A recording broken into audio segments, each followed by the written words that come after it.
Good morning once again. This is Flashpoint, and I'm David Cote. We are here once again with another distinguished personality. He's Mr. Mustapha Raji, the President of the Liberia Football Association. Welcome to Flashpoint, sir. Thank you very much, Mr. Cote.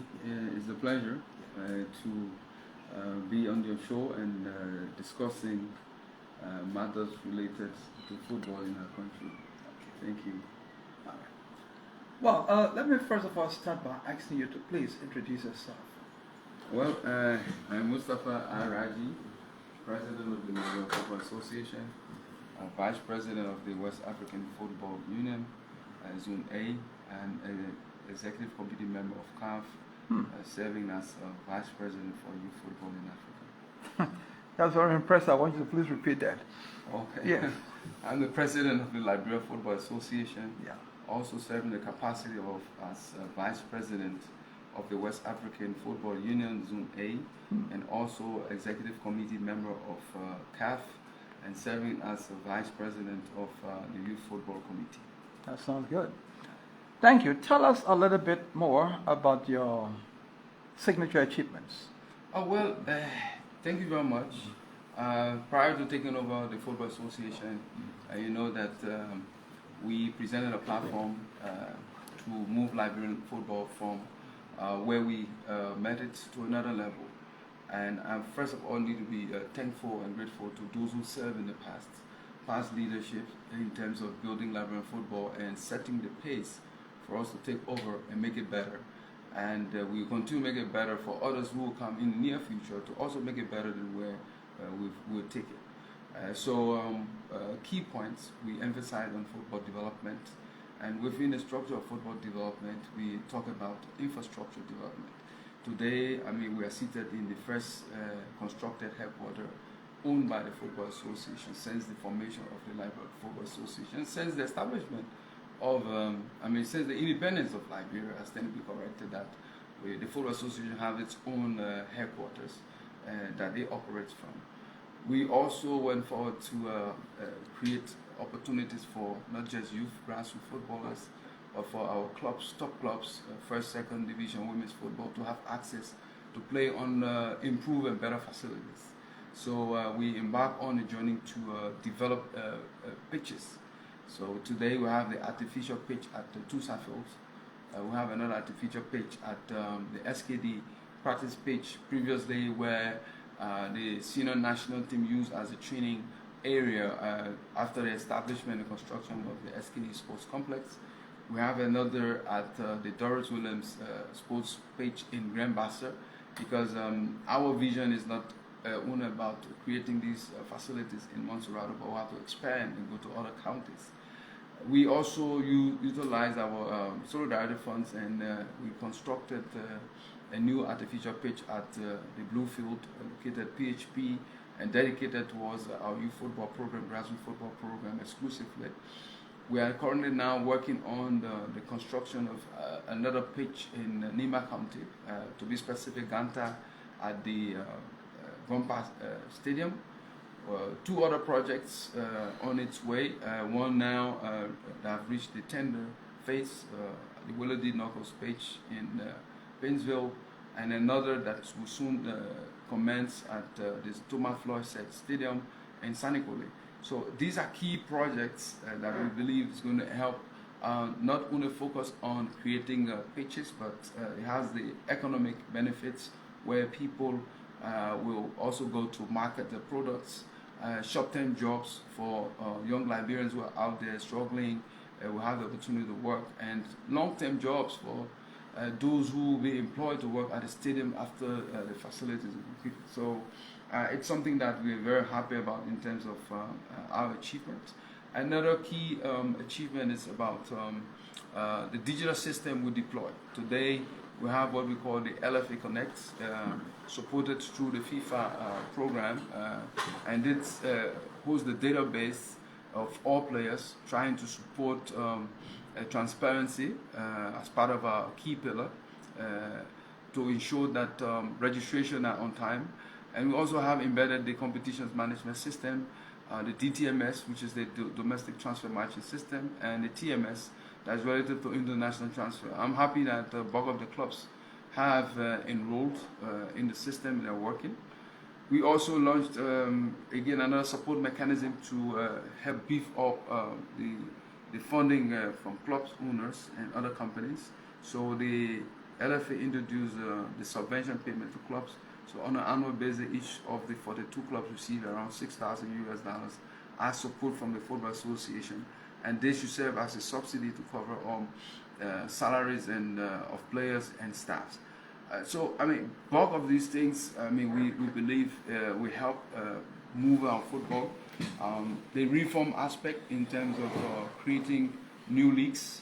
I mean, we took over Football Association with one league system, for example, in the women's division with 8 teams. We're going to come to that. And we thought that there's a need for us to improve and increase. So, I mean, a lot of things that we started to do, and I'm happy that when we took over as well, we removed the LFA offices that was temporarily at the Benson Street to the ATS to pave way for the construction of a headquarters owned by the Football Association. Okay. Thank you. We're going to come to women's football. That's a major thing on my mind. But let's find out about the pitches that you are building around the country. Is this something you plan to do in every county? You name Nimba County and Grand Bassa. Is this something that the entire country, all of the countries will be posting about? Well, certainly. Our vision to develop football is not specific to Montserrado or the counties that we're currently operating. Our vision to develop football is to ensure that we create the opportunity to have a minimum of one playing pitch in each of the 15 counties in Liberia. In that way, we're creating the opportunity for young boys and girls to have access to good facility and to develop over the period. It's not going to happen overnight because it's all dependent on our catch in terms of the envelope we have to develop these facilities. We'll be counting on government and other partners out there that can work along with us to ensure that we meet all of what our citizens need to have pitches all over the country. So yes, we've embarked on this activity. Grand Jida, Lofa County, Grand Kipan County has been surveyed. We've received documentation from the county authorities. We are going through the next steps, and I'm very, very positive that within a couple of years we'll have artificial pitches in the 15 counties in Liberia. Thank you. Now let's come to my interest, women's football. When I say my interest, I represented women's football at the level of the LFA on the executive committee. And at the time, there was nothing at all. We just had what I want to call one stage. No second division, third division, even other the supports that you're talking about. Now tell me the status of women's football now. I hear you talking about going international now. Tell me the status now of women's football. Well, I think we are doing our best with women's football. It is not where we want to see it. It's not where I want to see it. We want it to be a top class. But I mean, looking at the barometer and measuring where we started from and where we are today, a significant improvement. But we believe that we cannot relax. We need to do far more than we've done. So we took over the LFA meeting 8 women clubs and with one league playing in Liberia, one women's league playing in Liberia. So we thought that there was a need to improve on it, and we commenced first by increasing it to 9 in the first year in 2018, and then 2019, 2020. Today, what we can boast of is that we have a competitive women's league in the women's upper league, 12 teams. From 8 teams now we grew to 12. We also introduced the women's lower division league, also 12 teams. That's to create the pathway for relegation and promotion and to improve on competition. We went further to establish women's football leagues in other parts of Liberia that it never ever existed. So women's football today plays in Lofa County, women's football play in Nima County, women's football play in Grand Jida, plays in... Are you saying that there are several teams in those counties? Several teams. We have now from 8, we've increased the number to over 64 women's teams participating in our leagues all over Liberia. The good thing about it is now we have the presence of women's football activities in Lofa, Nima, Grand Jida, River G, Maryland County, and we are moving forward to go to Grand Cru, while we have a presence of teams, not leagues, but presence of teams in Grand Bassa County and Margibi counties respectively. What we intend to do is to ensure that come closer to as we progress, to ensure that we have women's football playing actively in all parts of Liberia. And we are grateful again to also announce that separate from the women's regional league, we also have introduced for the first time in the history of our football the women's under-17 league that's currently playing in Maryland County. It's all geared toward identifying, creating opportunity for young girls to play, so that we identify more talents, and not only from Montserrat but from other parts of Liberia, to recruit them, then put them on our women's national teams and to represent the country. I mean, evident by the last participation in the Wafu Zona tournament, we had a female player that was scouted from Nima County who left and traveled with the team to participate in this, the qualifiers. So it's something that we believe that we have to continuously push. We've launched recently this year the women's strategic plan for 4 years in terms of how we're going to grow and increase women's participation in football. And again, Mr. Koti, thanks to you for getting involved with women's football. Thanks for supporting and investing in girls. And I believe with your support and the support of all other Liberians out there, we can make women's football better again. Thank you for your commendation for me, but we give the credit to you for where you have taken it. At the time, we were only 8 teams and nothing was happening. Now, I also heard about some compensations for women's football when it comes to the end of the league. Tell us about what they get at the end of the league. Okay, so what we believe in is that, first of all, to strengthen competition, to strengthen the game of football, there must be incentives, there must be players must be motivated, the clubs must be encouraged. We saw that over the period, players faced a lot of difficulties in terms of remuneration. Contracts were signed between players and clubs for 7,000 Liberian dollars for a period of 5 years. So what we decided to do first was to come with regulations, and that's why we thought about as part of our platform reforms. So those regulations ensure that the clubs and the players, including the federation, was on the same page in terms of a win-win situation. We developed first the structure of professional, amateur under contract within the LFA Connect system to create that cushion for clubs who could afford, the clubs who could not afford the amount of money to pay the players. So we set the minimum salary ranges for players in the system, and the bulk of our club started to respect it, and it started to grow in the way we wanted to grow. We've also introduced what we call subvention payments. Realized that many clubs, who are making the sacrifices, did not have sufficient funding to support the players. So we introduced the subvention payments as a means of providing subsidy towards the payment of salaries for players and the coaches. And that has been working very well. $6,000 per club on an annual basis from the Football Association operational Did you cost. say 6,000 LD? $6,000 paid to each of the women's club over a period of a year, and we're going to continue it up to 2026 and review during the next cycle to see the possibility where we can increase this amount from 6,000 to maybe 15 or to maybe 10 or 15,000, because we realize that there's a need to invest more and to put more money toward the clubs. And you said the purpose of that money is what? What we decided to do was to ensure that it is used for the salaries and of players and coaches exclusively.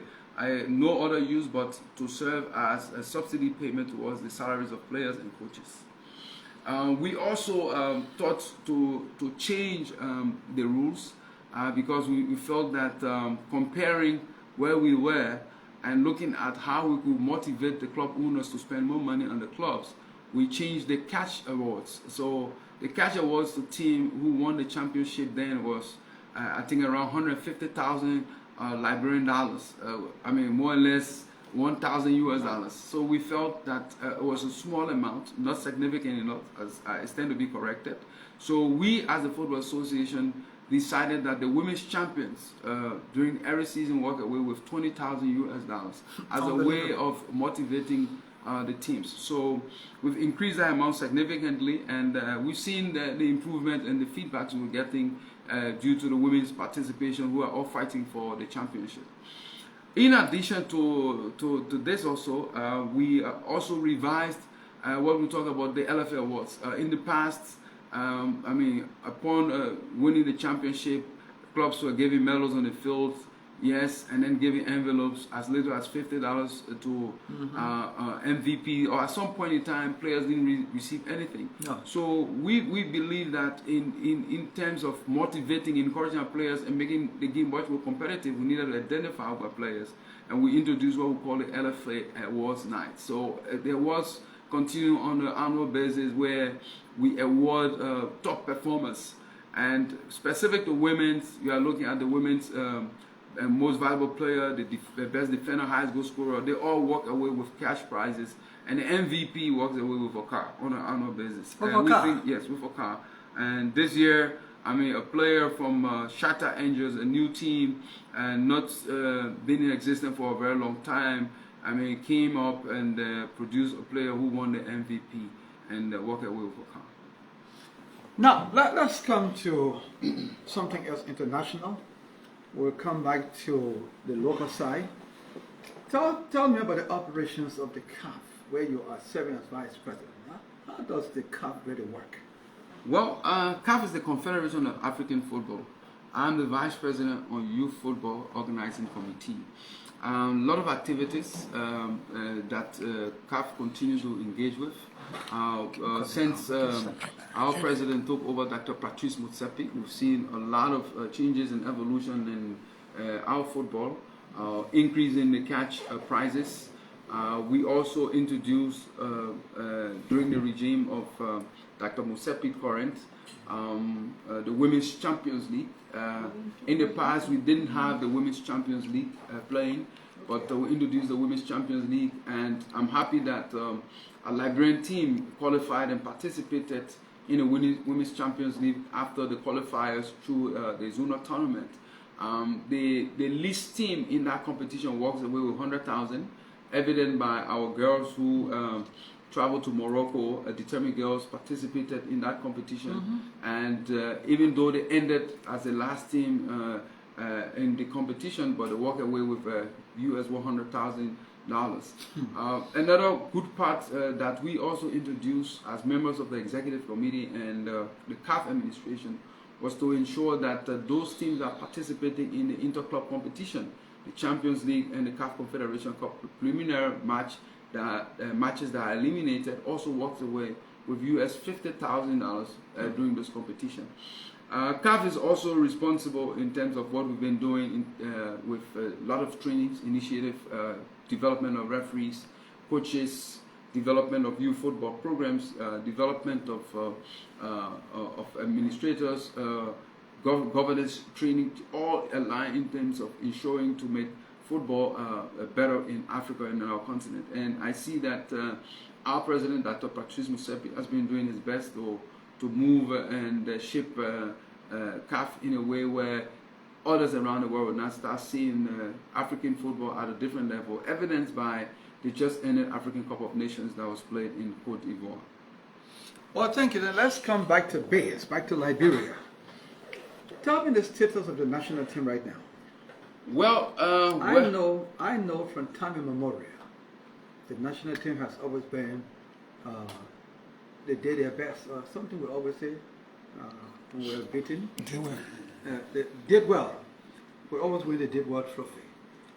And I have heard one or two persons trying to blame the LFA for some failures of the national team. Tell me about the status of the national team right now. Well, specific to the national teams, what we'd like to say is that it's a process where we've gotten to a building process.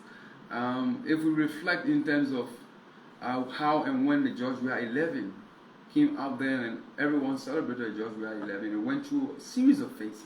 Yeah. They didn't just start winning overnight. It started and was a long process over 14 years. And it required a lot of investment. Today, you saw that that generation of players traveled to Brazil, went for long-term training, continuous investment, series of different tournaments, and we saw the results a couple of years after, because we had players who play in the top leagues. Namely James Diba, former President Weah, Joe Nangwe, there was of others. They play in different classes of leagues during the period. Yet still, it took time to see. I mean, the flag flying so high, and everyone continued to remember that we are 11. Yeah. We are positive that we can have same results, and where we started from is to ensure that we come back to the foundation and the grassroots.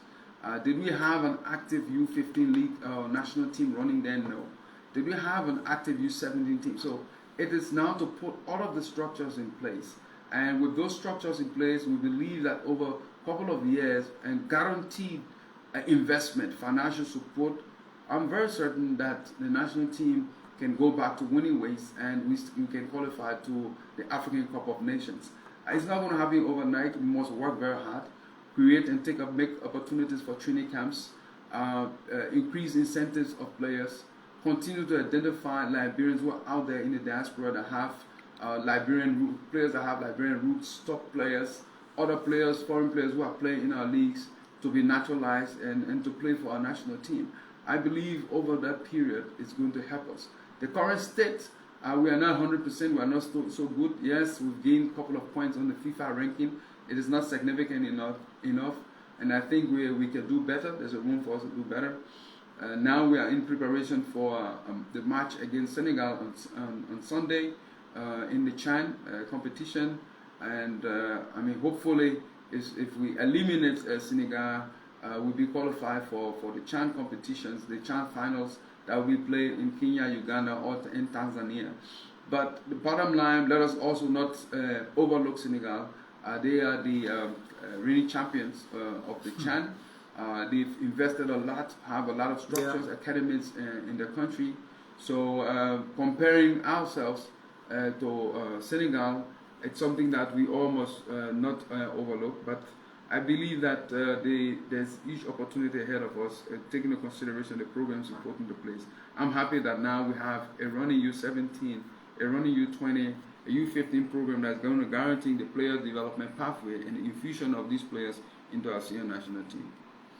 Now, is the LFA fully responsible for the national team?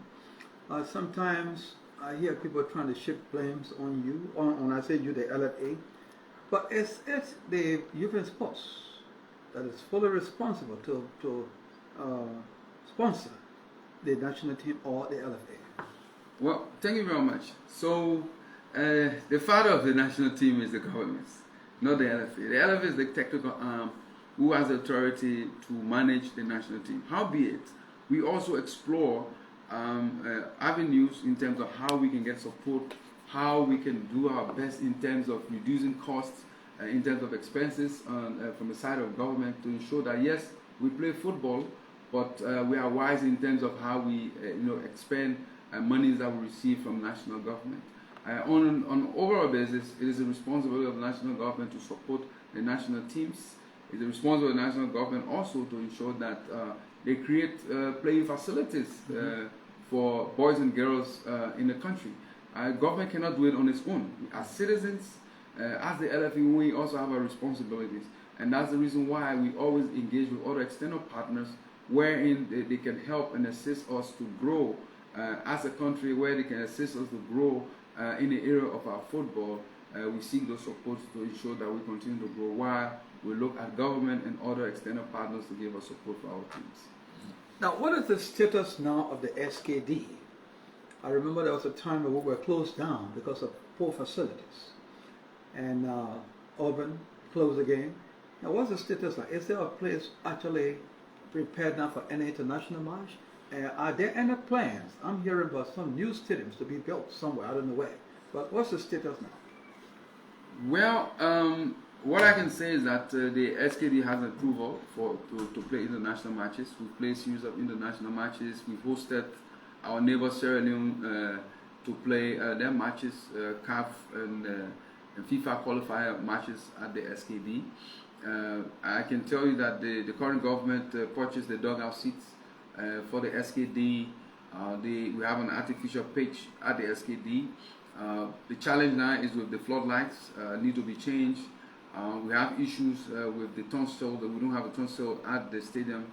A couple of other facilities we don't have in place at the SKD. But on an overall, the government has been doing its best through the Ministry of Youth and Sports to improve on the facility. It's difficult, taking into consideration the length of time we've been having the SKD, the maintenance cost is also huge. But so far we've been hosting games at the SKD, and on Sunday we're also going to be playing Senegal at the SKD, given approval from CAF. We are hoping that in the near future we can have newer stadiums, to host a huge number of people and to have all of the facilities that is expected in line with the FIFA and CAF club licensing process. Well, that sounds good, but we'll come back to that. But I want you to tell me a little bit about this election, the pending election that is coming. I hear noise around, I know you don't want to talk about this, but let's talk about it. I hear noise around that you are not eligible to go for a third term, but you are running. Now please tell me about the laws. How do you have it? Is it true that the law says that you can't go for a third term? I heard it from some journalists. Okay, so the elections is 2026 April, and I believe that my role in terms of works at the LFA should speak for myself. I am not the individual, or I didn't write the statutes on my own.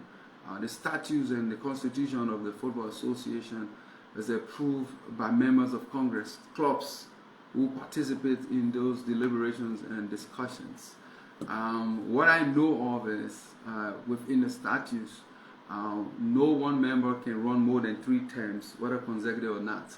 So it gave the right to all executive committee members, vice president, and the president to contest the LFA elections. Now you cannot exceed 3 terms. Have I gone 3 terms? No.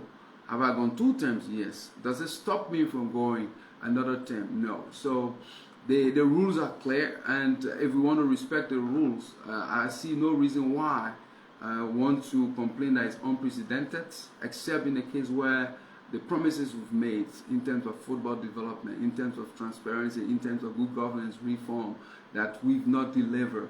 So far, what I know, we've delivered in most of those areas, and football development is a process. We have our rights, and our rights are protected by laws, and within those laws we believe that those who want to come and take the seat at the Football Association will respect similar law, understand it, and discuss the issue.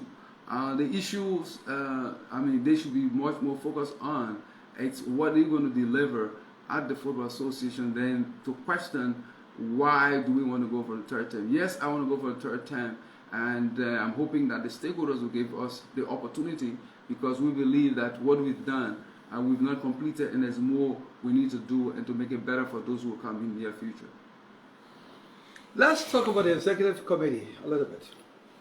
How cooperative is your executive committee with your administration? Are they pushing your agenda?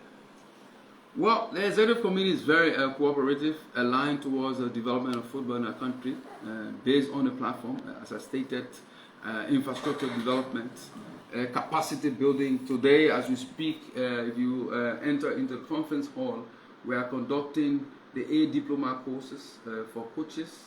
I'm proud to again inform citizens of Liberia in and out that we have 4 Gambians participating in the course. We also have a Zambian who traveled from Zambia participating in the course, because to date in our West African zone, Liberia has the approval to conduct the A, and this is the only period until after another 3 years before we have the opportunity to do the next A.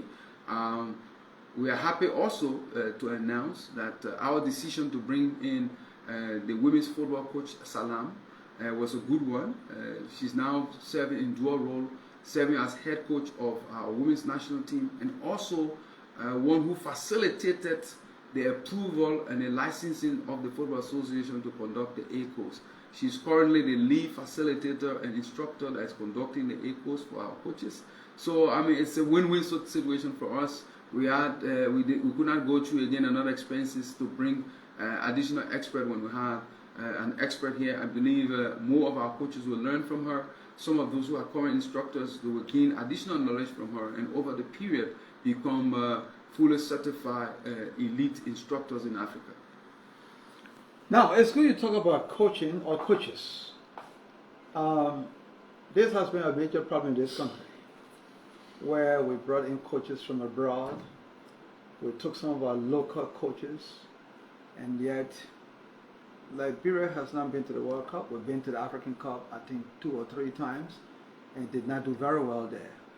So what is happening with coaches here in this country, whether foreigners or local ones? Is there any reason why they haven't, or do they take the blame for not taking us to where we want to be? Or is it that the teacher will teach, but the student will not take it? Or what's the problem with the coaches?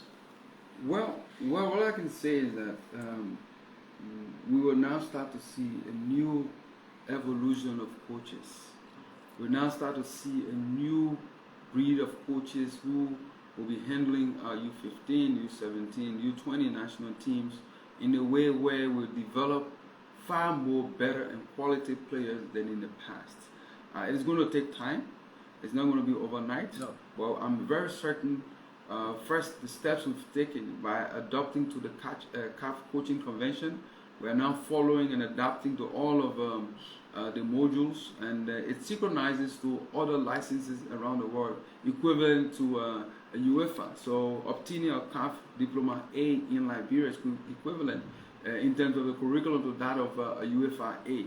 So our hope is that, you know, through the process, bulk of the talented coaches that will be identified by the coach after completion will be introduced into our national team system based on the decision taken by the Technical Development Committee. I'm proud, Mr. Koti, that with what we've seen, now we have the D diploma courses with the similar modules, the C, the B, and the A. You will see a significant difference in the performances of our players, both in our local leagues, in our national county sports meets, in our youth national teams, and the senior national teams. It's going to take time, but with the quality of these individuals, I can tell you in the lessons and the trainings we are bringing into Liberia, we will certainly have better and far more better coaches. There will be no need of bringing foreign coaches to our country. There was a training ground under construction some years back, I think in Carisburg, where players were to be trained, I think, from youth days. So what's the status of that training ground now at the Carisburg? So before we go there, I would like to use, since you brought this up, to extend thanks to other leaders with vision. Special thanks to Councillor Sumo Ezeda Wesley, who thought that there was a need for every country to have a center of excellence, a technical center. So during the administration of Councillor Sumo Ezeda Wesley, we were able to secure a land space in Carisburg to serve as a land space for the George Manamia Technical Center. During the period she couldn't construct, came another president with vision, Mr. Musa Belite, now currently a member of the parliament. Through his administration, they were able to construct a couple of buildings to serve and host players and other officials to conduct trainings. We took over and we fenced that facility.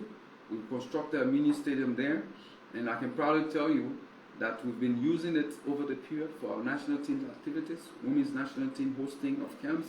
Our youth boys national team under 17 were hosted there, our under 20 hosted there.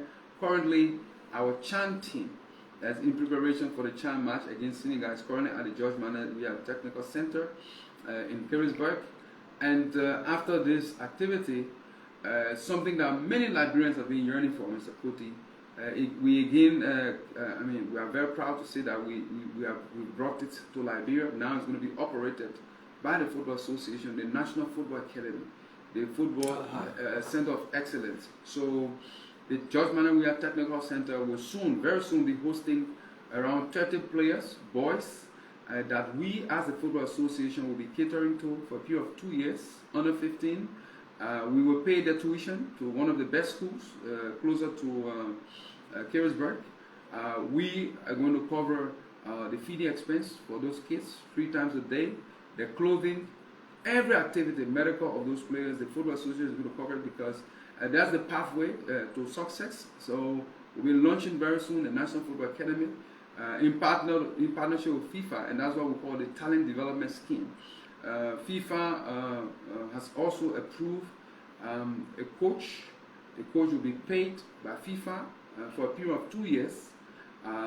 He visited Liberia for a period of now 1 month. He spent 1 month identifying other talents, those talents that will be moved to the center very soon. And he will be working along with other local coaches. And the idea is it's not only to train those players that will be scouted, but to also develop the capacity and expertise level of the support staff, our local Liberian coaches that will be working with them, to ensure that after the first 2 years, Liberians can take over the program and continue with the National Football Academy over the period of years. And I believe that is going to help us greatly because it's going to be a new dynamics of football, new level of training, very high level, and we're going to have a cream de la cream of players, youth players, that's going to move to the center. And I mean, kids going to have the opportunity, parents who have talented kids, I mean, we have the chance that they'll be relieved of additional financial costs because we'll be covering the tuition of the players and every other expenses what of the age players. would it be? It's U15, so you have to be under 15 years. So we're looking at around 13 because we want to prepare them for our youth tournaments. So it's possible based on the selection of the players, but specifically we're looking at U15 players. And how long would it be on the ground? 2 years. 2 years. So the players are going to be there 2 years. We've now submitted the project, another project document to FIFA for the TDS program to have a computer center. I mean, we want everything. There'll be everything at the facility for the boys. So to go through computer training, we're going to hire tutors that will be assigned at the facility to tutor them. They go to school. We have buses that will be at the center to take them to school and bring them back from school. So all is going to be covered. And again, thanks to FIFA for the partnership and the interest in Liberia to ensure that we'll move ahead with the National Football Academy at the George Manawiya Technical Center situated in Carisburg.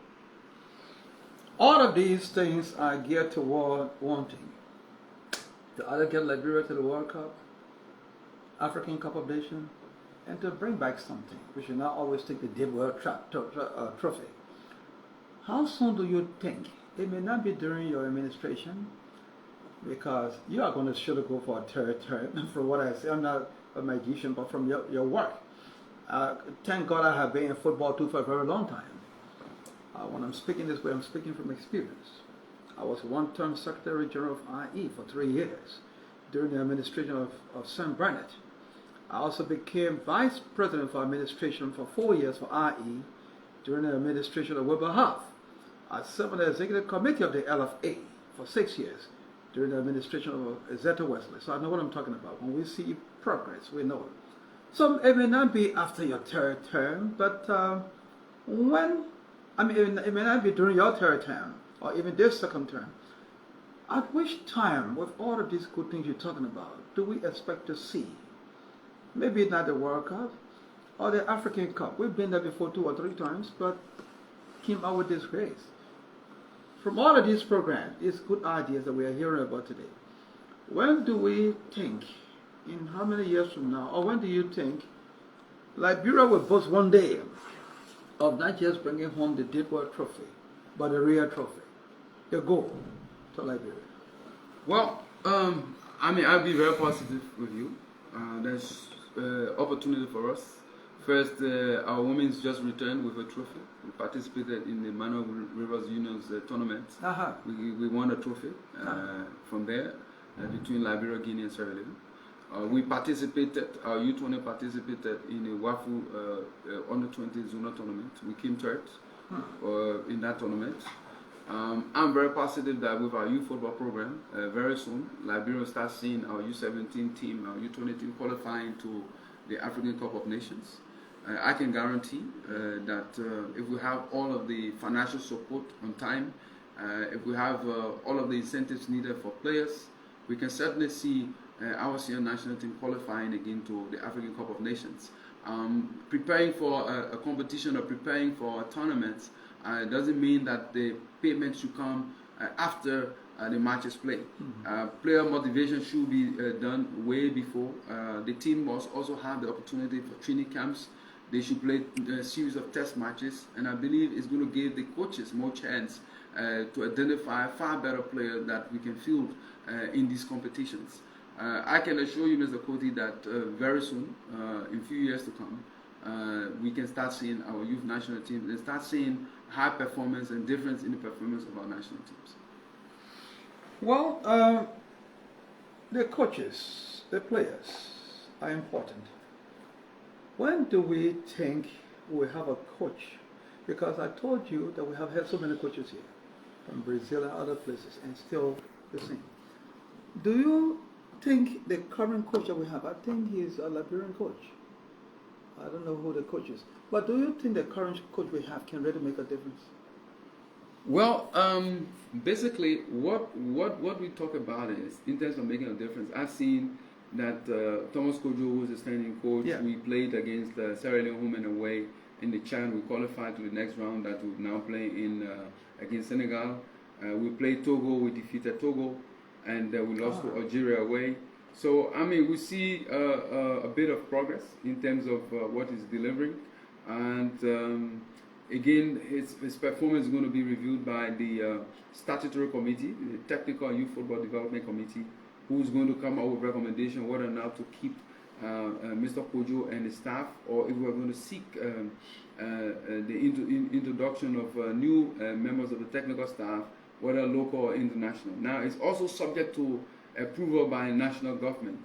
Bringing in a foreign coach requires a lot of money, and it's dependent whether the government will be able to fund it or not. And if that will be the decision of the Technical Development Committee, well, we'll push it to the national government to come back. But I'm positive. We have a lot of good and great coaches in our country. They need to be further developed. Our current coaching staff, Mr. Kojo, Mr. Christopher Rare, and Mr. Sana Cooper, are all undergoing the A diploma course currently. I'm sure that they're going to learn more from it, and it's going to help them to improve. What's the relationship between you and the Youth and Sports Ministry? Because they are responsible for national teams. And when I talk about relationship, I'm talking about cordial relationship. But in terms of support, you got to be frank about this. How much support are they really giving the Football Association to get it to where it's supposed to be? Well, I think we need more. First of all, the ministry is not giving money for clubs, subsidy in terms of support to clubs. I think there's a need that government gives support for club football. The key point is that the club owners are developing players over the periods. These players are taken and used in the national county sports meets. Players are taken from these clubs to play for national teams. So it's a key part in terms of our development. Is that happening in other places? Yes, it happens in other countries where clubs are getting support through the government. So, I mean, there's a need at least to have a minimum of 500,000 in the budget, national budget, towards club football development. It's going to help significantly, where the clubs will now have a good financial standing. Some of them can bring foreign players to play for national teams, and some of those foreign players some of them can bring foreign players to play for their teams, and over the period, those players can even naturalize if they are talented to play for our senior national team. The clubs are also working to make the National County Sports Meet beautiful, and the National County Sports Meet is a tournament organized by national government. So if these clubs are providing players and grooming players, developing them over the period, we believe that government needs to look their way as well. The government has also needs to provide more support to its national teams. We have a lot of national teams, and I will not be insensitive. Government has also a series of priorities. because we have the women's football, we want them to be supported. We have the men's football, we want to be supported. But I mean, in terms of decision making, it comes from how much support the government is going to give. Senior national team, yes, government has been providing the transportation costs and all expenses. Yes, we have challenges. It's not going to be rosy all of the time. Challenges in terms of payments. Sometimes some of the payments are not timely. There are delays, but at points we receive the money, even though there are some orders that we are yet to receive, but we are positive that we're going to receive those payments over the period. But on an overall, it is not 100%. We are hoping that next year it can be far better. This year, a couple of challenges, some still in existence, but we know that the government just took over, so it's not going to be so easy. But the Minister of Sports, the Minister of Finance, current, has been trying and doing their best to ensure that we get all support for the senior national team, and I'm convinced that by next year we will also start to see more support to our youth national teams. Now, you have a lot of great plans. We can see some of them working right now. Anybody who is sincere to himself or herself and her God or his God will admit that a lot of changes are taking place, positive changes. But with all of the good things you have done here that you just named, people know about it, except those who want to be, I don't know. But what are your plans for the next 5 years? Well, okay. Well, looking at the future, all right. Looking at the future, first of all, today we have the headquarters here. We have 4 football zones. Our vision is to ensure that each of the zones has an office dedicated towards controlling the works of football in those parts of the country. Zone 1, Zone 2, Zone 3, and Zone 4. Let's say, for example, we do not have a zonal office that is controlling Maryland, Grand Gide, and Sino or Grand Cru. So our vision will be about expanding and carrying additional office spaces where we can be operating from our 4 football zones to become active. We also want to see our youth football leagues play in all of the counties. Today we have our youth 15 leagues playing in 9 counties. We wanted to play all over the counties, and specific to academies and school football. School football is a key. We want to also use football as a tool to ensure that there's a guarantee that those boys and girls who love football must be in school, and we organize these competitions for them. Women's football, we want to grow women's football and make it more and increase our ranking. We took over women's football, and Liberia was never ever ranked on the FIFA ranking table. Today I'm proud. I'm proud that with the work that we've done, Liberia is now ranked on the FIFA world ranking table. Right. We want to increase and improve our ranking. In order to do that, we have to ensure that we gather the best talents for our football to improve it. We also want to see that we change our league system. Today we have the first division, second division, women's upper division. We want now to open up where the counties will also be participating in the leagues and have a top league, but with specific criteria that all of the 15 counties can have a specific league to run, provided those counties will be funded by the county authorities, so that we have an open system that players can be identified from the national county sports meets, from our national leagues, first division, second division, to identify them to play out there in other competitions. Now, training camps, we want to arrange to have more opportunities for training camps for our teams and our players, because the more opportunity they gather, it's going to help us to develop and identify more talents for our national teams. Now, looking at administration, we want to increase the participation of women in our football. Match commissioners, referees, development from a youth level, sports medicine, all of those sectors we need to increase and improve.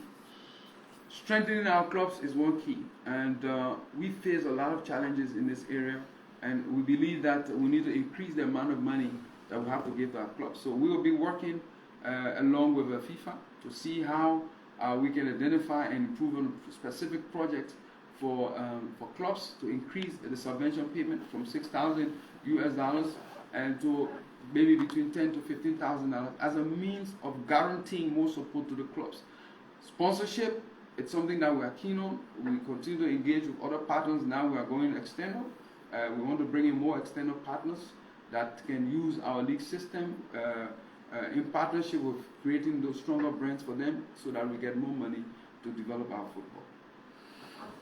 R.E. and Barrow are the traditional people. They've been around more than anybody else, except for, I can't remember the 10, but I'll come to it. R.E. was founded in 1943, May 10. Barrow, March 9, 1956.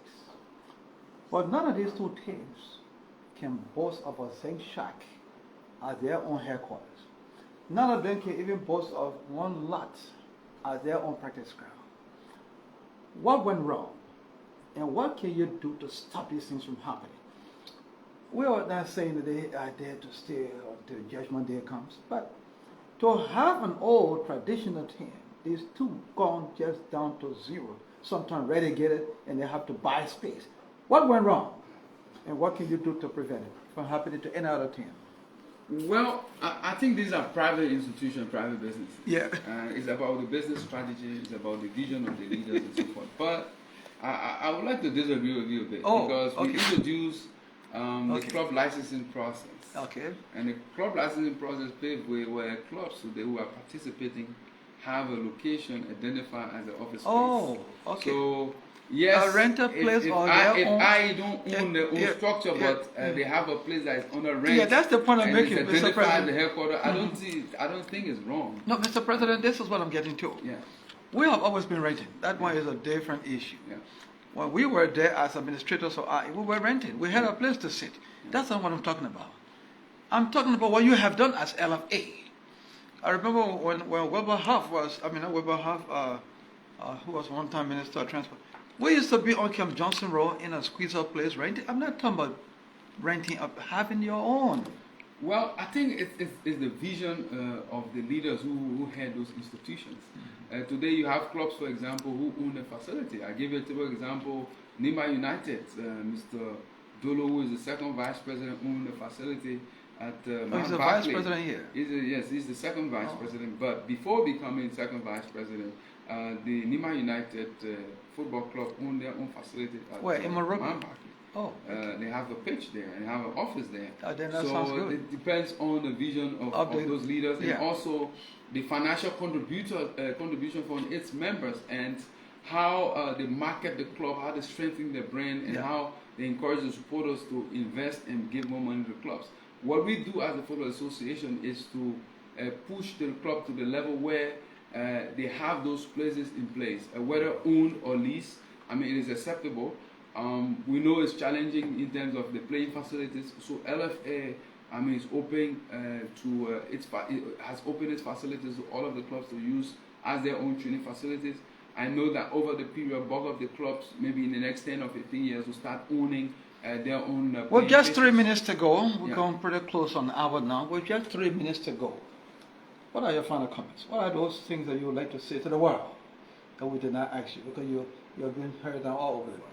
Well, I would like to first extend my thanks and appreciation to all Liberians out there, in and out, who continue to invest and to support sports, not only football, but sports in our country. Supporting a young boy or young girl is like you are transforming their life through sports. I want to encourage them to continuously do that and should not feel discouraged. We also want to guarantee our other citizens in other parts of Liberia who have not felt the LFA in terms of bringing facilities to them. We are definitely going to bring those facilities to them because our vision is to ensure that we have a minimum of one playing facility in each part of Liberia. In that way, it gives the opportunity and chance to our boys and our girls to improve and to grow. We also want to assure our stakeholders that yes, it is challenging for all of us. It is challenging in our country, but we are exploring means to bring more support, financial support to our clubs to relieve them of the huge burden that they continue to undergo. We are in discussion with FIFA, and we are hoping that during the next cycle, we can increase subvention to clubs from 6,000 to between 10,000 and 15,000. In that way, we believe that more clubs will be relieved of the additional financial burden that they have or they continue to experience. We can also guarantee that there will be more done for women's football, our youth football program. That's my interest.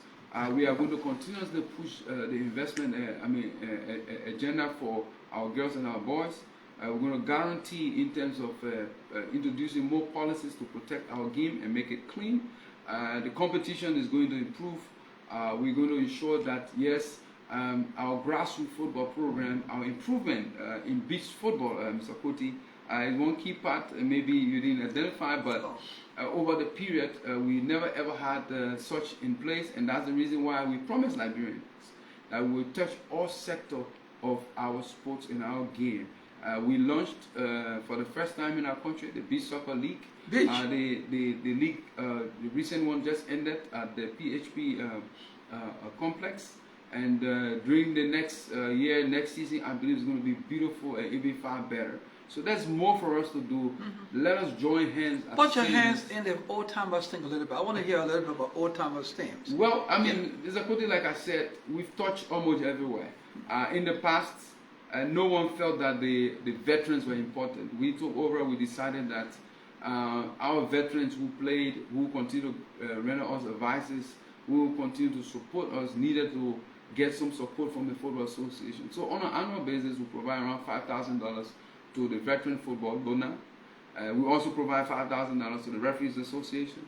We also provide $5,000 to the Coaches Association. On an annual basis? On an annual basis. And we also provide $5,000 to the Inter-School Sports Association to help develop our league. So we are dealing with all of our members, all of our stakeholders, because in that way we can strengthen each and every corner of football. But the overall goal and objective is that we as Liberians must sit around the table, discuss our issues, fix those that we can fix, push those in the pending folder for those that we cannot immediately address, and let us realize that we are one family and one Liberia. We are the only ones that can build our country and make it better.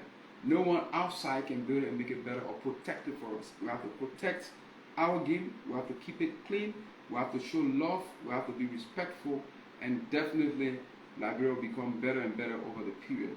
I believe that with the patience, with the understanding of our citizens, with the commitment of each and every one of our citizens, our game will continue to improve over the period. So again, my thanks and appreciation to you. Thanks to each and every Liberian out there that believe in us, that understand our condition and situation that we are faced with as a country.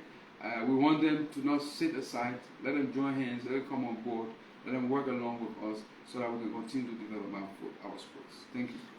Mr. President, thank you very much. We've been in conversation with Mr. Mustapha Raji, the President of the Liberia Football Association. We hope that we could go for more than 1 hour, but it was okay. From the achievements we have seen here, we think things are on course.